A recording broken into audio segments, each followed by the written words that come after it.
Det er ikke så mange år siden, det var tilbage i 80'erne, at Mitsubishi, det var simpelthen familien Danmarks yndlingsbil. De pumpede Lancer og Colt og hvad de ellers hedder ud på markedet. Og så forsvandt de igen i en del år. Og nu er de altså vendt tilbage med nogle helt nye modeller, som den her for eksempel, den nye ASX. Nå ja, Mitsubishi var jo stadigvæk, men det var som om man besluttede sig for at tage det hele lidt mere stille og roligt efter festen i 80'erne. Det er en såkaldt crossover, hvilket vil sige, at det er en blanding mellem en stationcar og en SUV. Så hvis du ikke fylder din stationcar op til bristepunktet, men du heller ikke gider stå, hver gang du har kørt 500 km og bruge 15 minutter på at tanke din SUV op, så er det måske sådan en her, du skal have.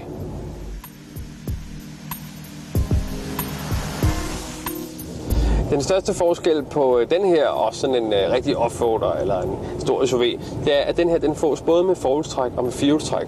Men der er det med firehjulstræk, at medmindre der ikke er nogen, der har bygget en vej derhen, hvor du bor, så har du faktisk ikke brug for det.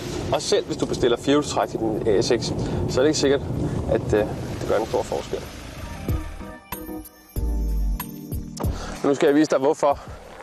Fordi hvis du skal have firehjulstræk på en bil, og det rigtig skal fungere, så skal du altså have nogle andre dæk end dem her. Og hvis du sætter nogle dæk på, der virker, når du kører offroad, så kan du godt sige farvel til al komforten. Så det her det er en fin kombination. Du har ikke brug for mere. Og hvis det begynder at sne, og du er lidt bekymret om, at du ikke kan komme frem, så køb et par ordentlige vinterdæk. Det er altså trods alt billigere end de der 30-40.000, du skal betale for at få firehjulstræk på din ASX.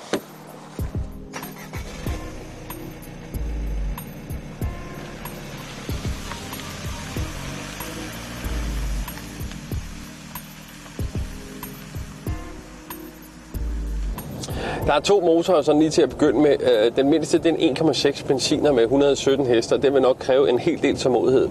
Så jeg tror, det er en god idé, hvis man opgraderer til den 1,8 liters dieselmotor med 150 heste.